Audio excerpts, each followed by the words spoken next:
Fala, Consuzeiro, beleza com vocês? Aqui quem fala é o professor Mosean. Estamos aqui para fazer um intensivão de raciocínio lógico em parceria com a página Consuzeiro. Então vem comigo nesse intensivão maravilhoso que nós vamos ter aqui da banca IBFC, tá certo? Vamos lá resolver aí a primeira questão da nossa lista.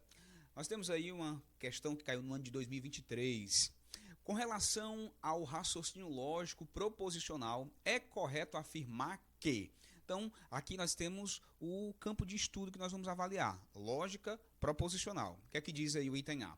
O valor lógico da disjunção entre duas proposições é verdade se os valores lógicos das duas proposições forem verdadeiros. Então, quer dizer que o valor lógico da disjunção. Quem é a disjunção? É o que a gente chama de ou inclusivo, tá certo? Se a gente for fazer aqui, é aquela que tem o conectivo ou A ou B.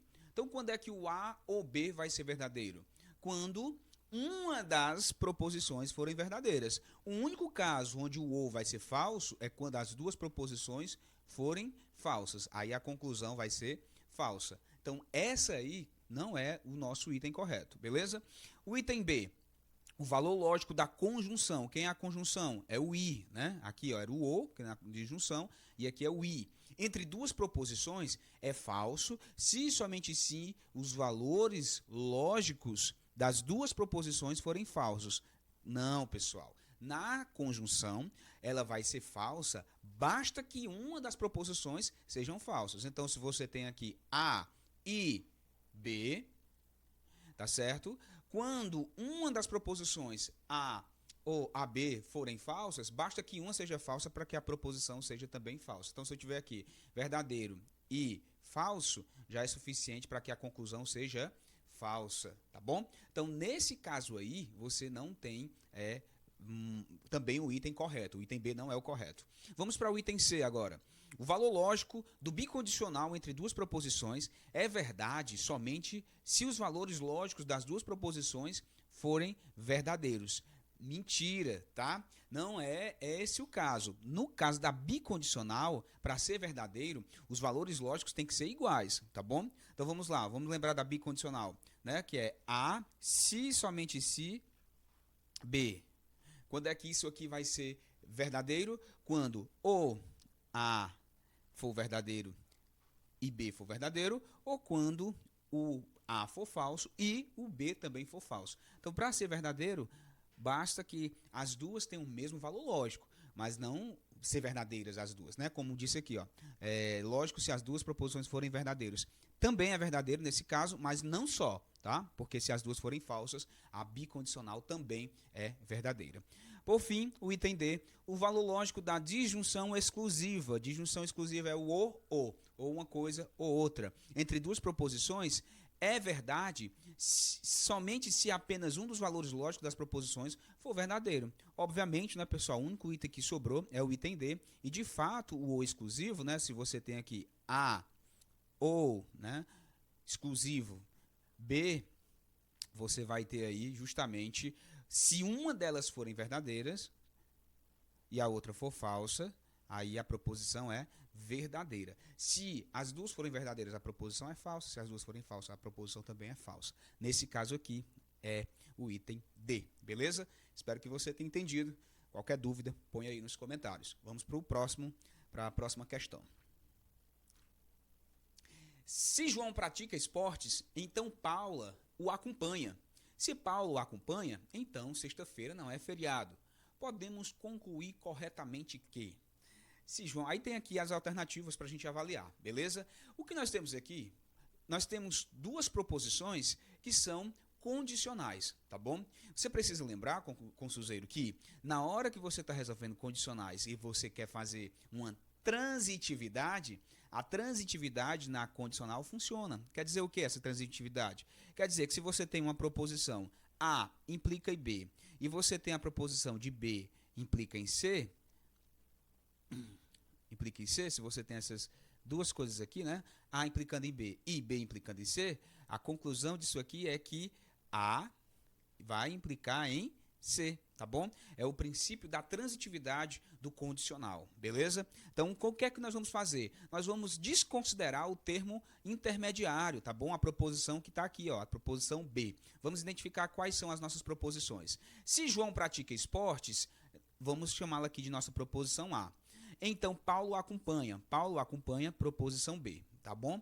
Se Paulo acompanha, tá vendo? Ó, Paulo acompanha, nós tínhamos dado o nome que é a nossa proposição B. Então, sexta-feira não é feriado. Sexta-feira é uma nova proposição, então ela é a proposição C. Você percebe que A e C é justamente se João pratica esportes, então sexta-feira não é feriado. Percebe aqui? Logo, ó, de cara, se João pratica esportes, então sexta-feira não é feriado, já está de cara aqui, ó, na alternativa B, tá bom? Esse é o princípio da transitividade. Algumas vezes você também vai encontrar esse esqueminha da seguinte forma, ó. A implica em B, B implica em C, e o pessoal tem aí um nome que dá, né, a regra do serrote, tá certo? Que você corta o B, ó, e a conclusão vai ser o quê? A implica em C. É também uma forma de você memorizar, de você guardar essa informação. Mas o interessante é, se você tem a mesma proposição finalizando a primeira e começando a segunda proposição, você pode fazer a transitividade, tá certo? Ó, se A implica em B e B implica em C, logo A implica em C, tá bom? Espero que você tenha entendido. Vamos lá, deixa aí nos comentários. Ó, já peço que você se inscreva, tá bom? Inscreva-se aqui também na página do Consuzeiro. Se inscreva também na página do Professor Mosean, no canal do YouTube. Estamos juntos aqui fazendo para ajudar você na sua aprovação. Vem comigo. Na questão 3 aí, na próxima questão que nós vamos resolver, é uma questão de matemática básica, de teoria dos conjuntos. Bem simples, bem fácil, para também a gente já fazer aí se acostumando também com esses cálculos mais básicos, mas que se você acertar, faz toda a diferença na hora da sua aprovação. Vem comigo. Numa escola, 75 estudantes gostam de matemática, então você vai destacando, pessoal, ó, na hora de resolver questões, destaque os itens que são importantes na sua resolução, na sua questão, tá bom? Então, 75 estudantes gostam de matemática, 53 gostam de geografia e 26 gostam das duas disciplinas.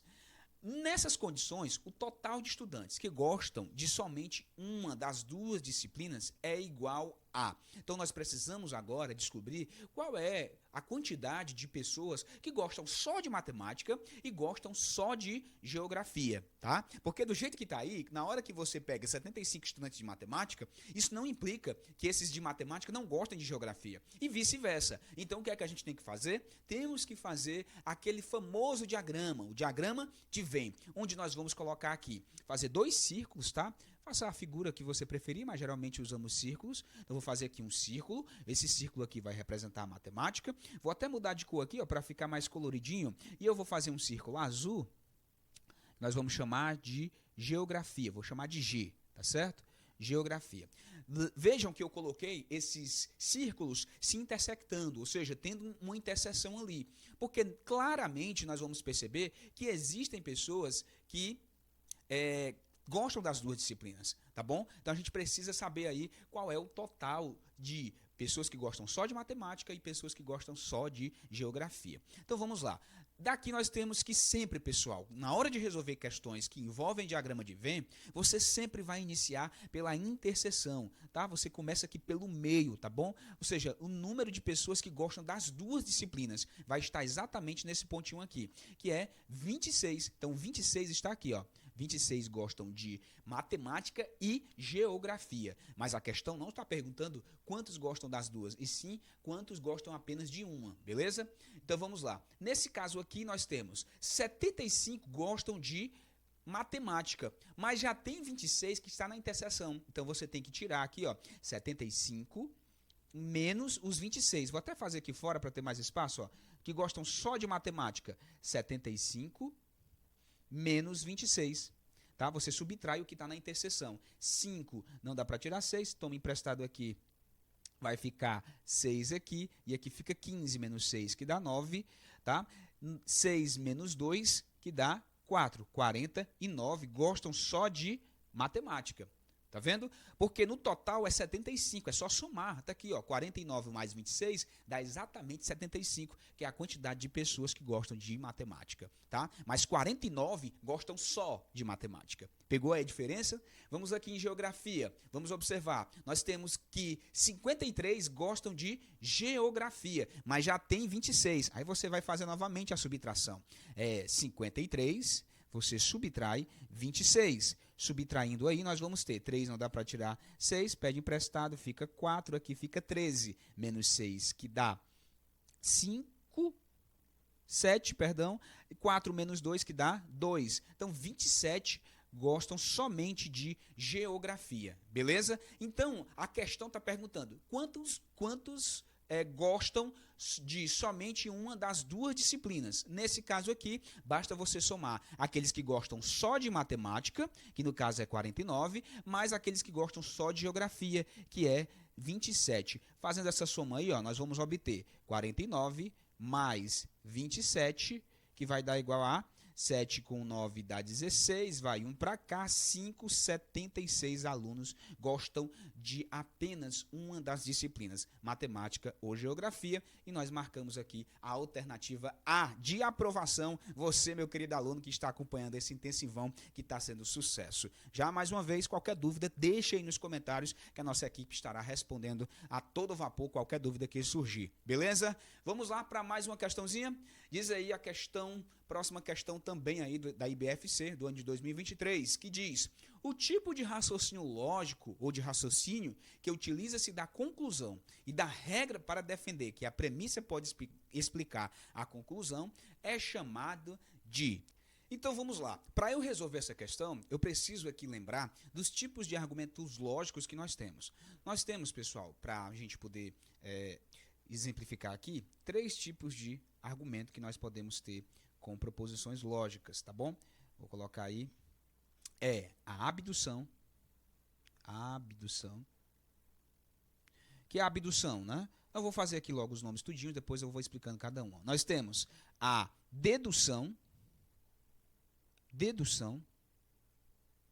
e nós temos a indução, tá bom? Vamos lá, o que é que diz cada um aí. Nesse caso, a abdução vai ser o quê? Vai ser eu sair da minha conclusão, né? Eu tenho uma conclusão e vou para a minha premissa. Ela me diz a respeito da minha premissa, eu consigo concluir algo a respeito das premissas.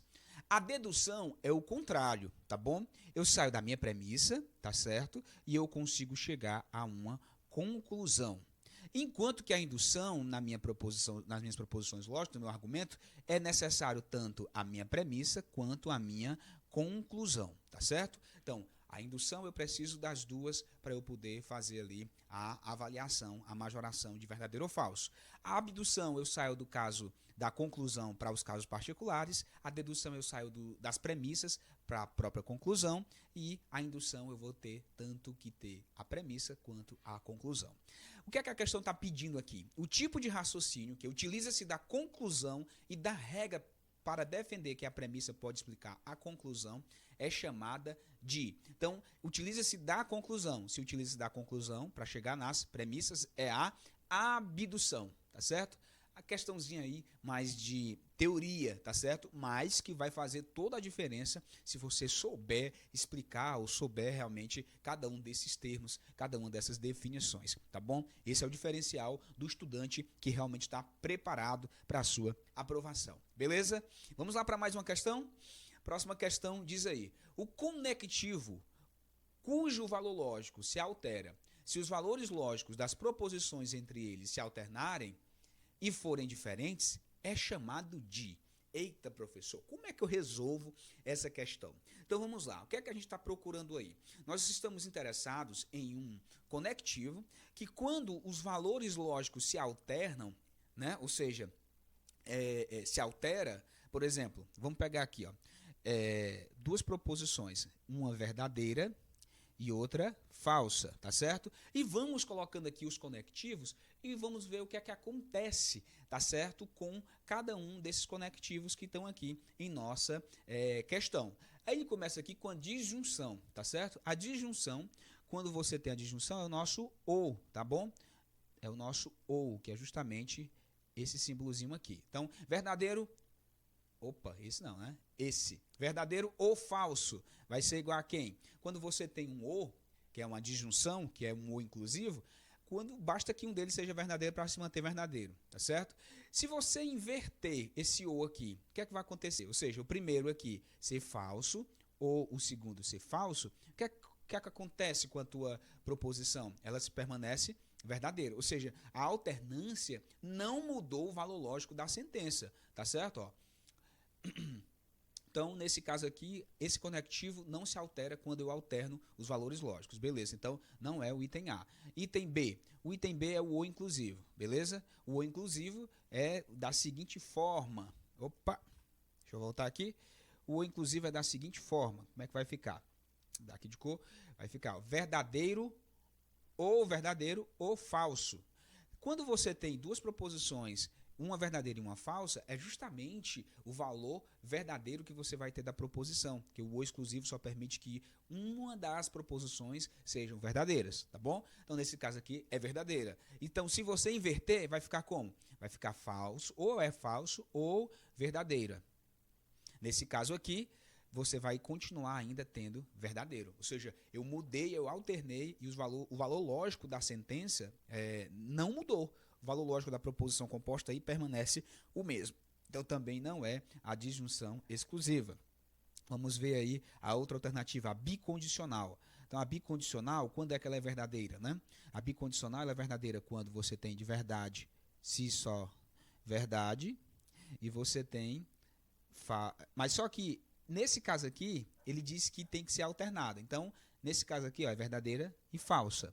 Se você tem verdade para falso na bicondicional, né, se você inverter isso daí, vai mudar o valor lógico da sentença toda? Vamos ver. É verdadeiro se somente se for falso. Nesse caso aqui, a bicondicional só é verdadeira quando as duas são verdadeiras. Então, essa sentença aqui é falsa. E se a gente inverter? Se a gente inverter verdade, se, só se... Verdade, se, só se... aliás, aqui é falso. Se, só se, aqui é verdadeiro. Isso aqui vai ser falso ainda, né? Porque só é verdade na bicondicional quando as duas são verdades. Mas vocês percebem que eu inverti, eu alternei, e mesmo assim ainda permanece o mesmo valor lógico? Então também não é a bicondicional. Só sobrou aqui, né, a condicional. Vamos ver aí a condicional, como é que a gente vê essa mudança, né, essa alternância de valor lógico, como ela vai mudar também o valor lógico da sentença. Vamos ver. Então, se você tem aí, ó, verdade, se é verdade, então falso, então essa sentença aqui, ó, é o caso Vera Fischer. Tá lembrado lá? Nós na condicional, nós vamos ter um único caso onde nós vamos ter falso, que é o caso Vera Fischer. Nesse caso aqui, ó, falso. Então, a sentença, ou a proposição composta, formada por um valor lógico verdadeiro no si, na primeira proposição, e falso no segundo, o resultado é falso. Agora, se eu inverto, vamos inverter isso daí. Invertendo, vai ficar falso, se falso, então verdadeiro. Isso aqui vai ser o quê? O valor lógico dessa sentença?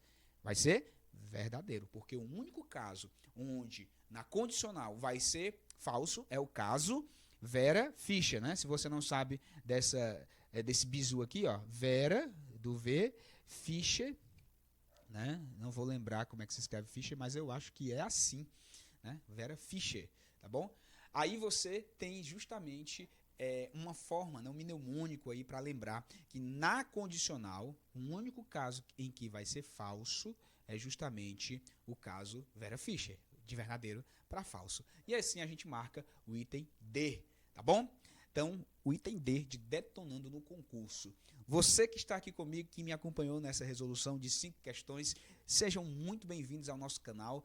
Inscreva-se, deixa seu like, porque isso nos incentiva a produzir mais conteúdos. E vem com a gente, porque estamos produzindo conteúdos muito importantes, focados aí em concursos públicos, para te ajudar na tua aprovação. Beleza? Um forte abraço, fiquem todos com Deus e até a próxima videoaula. Valeu!